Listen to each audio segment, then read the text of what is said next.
AP political screen మీద రప్పారప్పా scenes పెరిగిపోతున్నాయా? ఇద్దరు మాజీ ఎమ్మెల్యేలు అవే డైలాగ్స్ తో పొలిటికల్ హీట్ పుట్టిస్తున్నారా? నిన్నటిదాకా వైసీపీ నేతలు ఆ డైలాగ్స్ ని వాడితే వాళ్ళని తప్పుపట్టిన టీడీపీ నాయకులు కూడా ఇప్పుడు అదే రూట్ లో వెళ్తున్నారా? తాజాగా ఎక్కడ మొదలైంది ఈ రప్పారప్పా వార్? ఎవరా ఇద్దరు మాజీ ఎమ్మెల్యేలు? ఏపీలో డైలాగ్ వార్ పీక్స్ కు చేరుతోంది. సినిమా డైలాగ్స్ కన్నా పొలిటికల్ స్క్రీన్ మీద పంచులు పేలిపోతున్నాయి. కొన్ని హాట్ టాపిక్ అవుతుంటే మరికొన్ని తీవ్ర వివాదాస్పదంగా మారుతున్నాయి. పుష్ప 2 సినిమాలోని రప్పరప్ప డైలాగ్ చుట్టూ రాజకీయ అగ్గి రగులుకుంటోంది.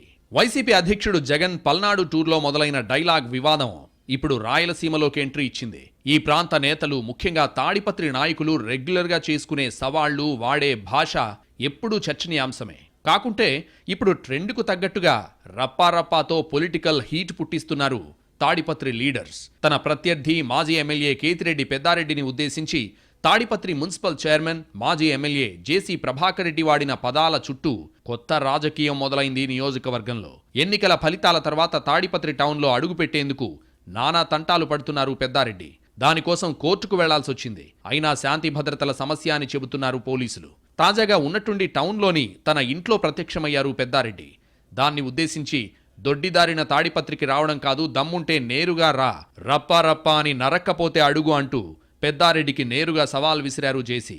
ఇదే ఇప్పుడు రచ్చవుతోంది. ఏడాదిగా పెద్దారెడ్డి తాడిపత్రి రాకుండా అడ్డుకుంటున్నారు జేసీ ప్రభాకర్ రెడ్డి. హైకోర్టు అనుమతులు ఉన్నా శాంతి భద్రతల కారణంగా నిరాకరిస్తూ వస్తున్నారు. అయితే ఆదివారం నాడు ఎవరికీ చెప్పకుండా ఎంట్రీ ఇచ్చేసి తన ఇంట్లోకి వెళ్లి కూర్చున్నారు పెద్దారెడ్డి. విషయం తెలుసుకున్న పోలీసులు అక్కడికి చేరుకుని ఆయన్ని తిరిగి అనంతపురం పంపారు. దీనిపై తీవ్రస్థాయిలో రియాక్ట్ అయ్యారు మాజీ ఎమ్మెల్యే. నన్ను చూసి జేసీ ప్రభాకర్ రెడ్డి భయపడుతున్నాడని, నేను తాడిపత్రిలో ఉంటే అతని ఆగడాలు సాగవని, అందుకే ఇలా చేస్తున్నాడని కామెంట్ చేశారు పెద్దారెడ్డి. చర్యకు ప్రతిచర్య ఖచ్చితంగా ఉంటుందని, నేను ఖచ్చితంగా తాడిపత్రికి వెళ్లి తీరతానని ప్రతిజ్ఞ చేశారు. అంతేకాకుండా నన్ను తాడిపత్రికి రమ్మని సవాల్ విసిరి మళ్లీ పోలీసుల ద్వారా అడ్డుకోవడం ఏంటని కూడా జేసీని ప్రశ్నించారాయన. ఇలాంటి రాజకీయాలను వేరే పదంతో పిలుస్తారంటూ చెప్పరాని భాషలో విరుచుకుపడ్డారు పెద్దారెడ్డి. అందుకు జేసీ కూడా తనదైన స్టైల్లో ఓ రేంజ్లో ఛాలెంజ్ చేశారు.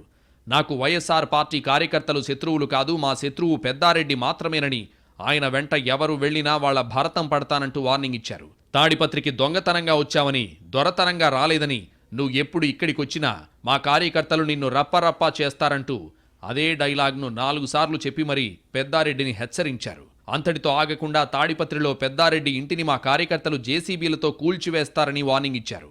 ఆ తర్వాత ఆయన చాలా మాటలన్నా ఇప్పుడు చర్చంతా రప్పారప్పా డైలాగ్ చుట్టూనే తిరుగుతోంది.